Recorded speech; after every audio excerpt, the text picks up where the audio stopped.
So hello everyone, you guys watching Shivam Tiwari. तो आज हम दो टॉपिक्स एक ही क्लास में कवर करेंगे। ओके, तो ये बहुत इम्पॉर्टेंट टॉपिक्स रहेंगे। तो पहले जो हमारा टॉपिक रहेगा वो रहेगा भारत के एक ऐतिहासिक राज्य उड़ीसा से। आज हम जानेंगे उत्कल दिवस का गौरवशाली इतिहास, उत्कल दिवस उड़ीसा। और साथ में ये भी जानेंगे कि कैसे 1936 में भाषाई आधार पर इस राज्य का गठन हुआ था। और इसके बाद सेकंड टॉपिक भी हम पढ़ेंगे। उस टॉपिक का नाम है कि उस टॉपिक का कुछ ऐसा है कि पूरी दुनिया के भविष्य से जुड़ी न्यूज़ रहेगी वो।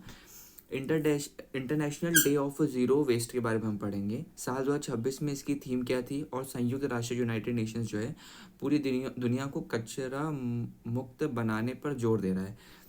इन सभी पॉइंट्स पर हम विस्तार करेंगे और अच्छे से पढ़ेंगे कि हमारे अपकमिंग एग्जाम्स जो भी हम टारगेट कर रहे हैं उसमें ये डेफिनेटली देखा जाए।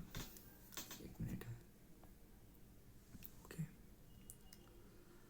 सो स्टार्ट करते हैं।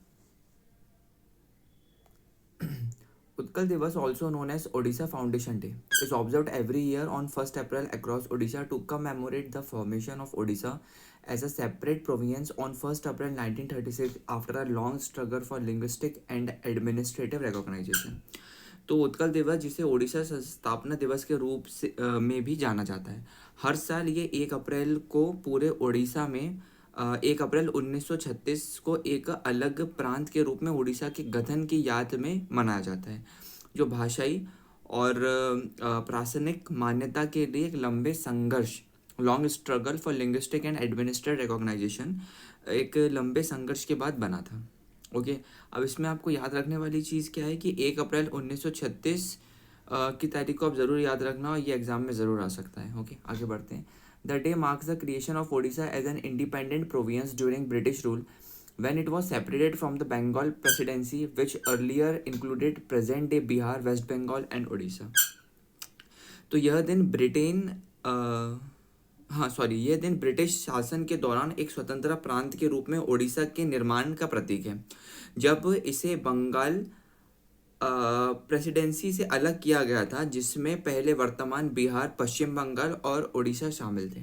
Okay, now historical, the region of Odisha formed a major part of the ancient Kalinga and gained prominence after the famous Kalinga War fought in 260 BC by Ashoka. After later influence his transformation towards peace and Buddhism. Okay, तो ऐतिहासिक रूप से उड़ीसा का क्षेत्र प्राचीन कलिंग का एक बड़ा हिस्सा था, और अशोक द्वारा 260 बीसी में लड़े गए प्रसिद्ध कलिंगा युद्ध के बाद इसे प्रमुखता मिली थी, जिनसे बाद में ही उन्हें शांति और बौद्ध धर्म की ओर मुड़ने के लिए प्रभावित किया था।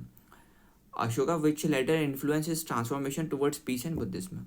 Next, after the ancient period, the region came under the control of the Mughals, and later the British East India Company took administrative control in 1803, reorganizing the region into different administrative units.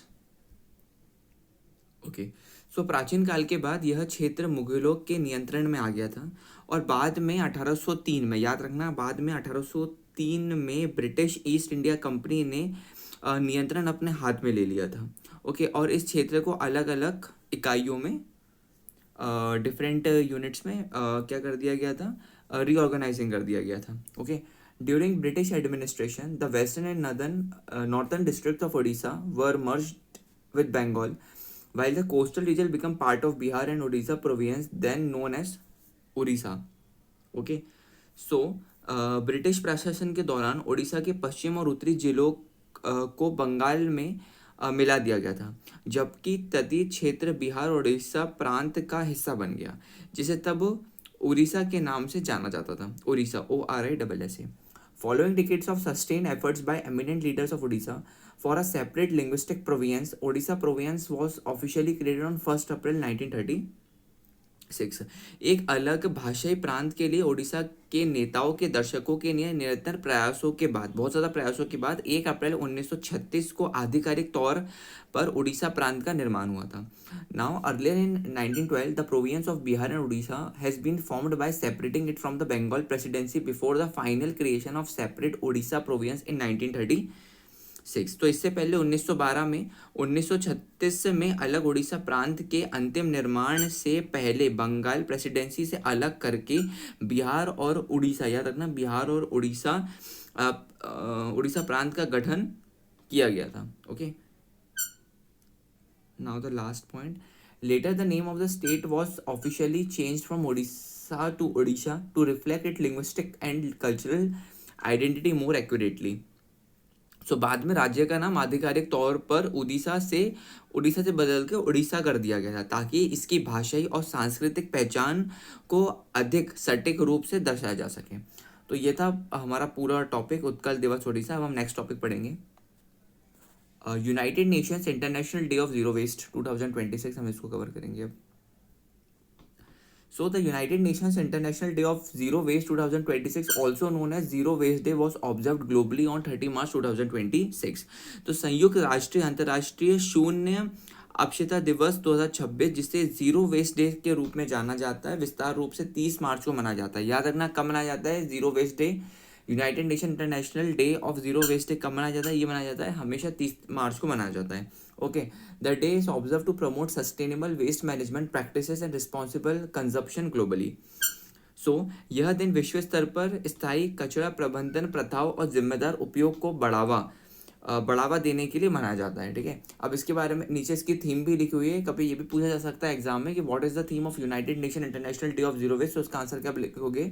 The theme for 2026 is food waste. वर्ष 2026 के लिए इस दिन की theme food waste है. ठीक है, आगे बढ़ते हैं.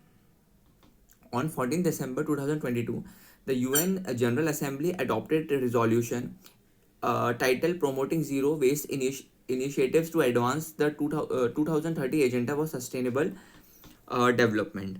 ओके, तो 14 दिसंबर 2022 को संयुक्त राष्ट्र महासभा ने प्रस्ताव ARES 77-161 को अपनाया, जिसके शीर्षक सतत विकास के लिए 2030 एजेंडा को आगे बढ़ाने के लिए शून्य अपस्थित पहल का बढ़ावा देना था. उसके बाद से the first international day of zero waste was observed on 30 March 2023. तो इसके बाद पहला अंतर्राष्ट्रीय शून्य अपशिता दिवस 30 मार्च 2030 को मनाया गया था. और ये अभी इसका तीसरा साल है जो ये साल मनाया जा रहा है ना 2026 में. 23 में पहला था, 24, 25, 26, तो इसका तीसरा साल है. The observance of the day is jointly facilitated by United Nations Environment Programme, United Nations Human Settlement programme.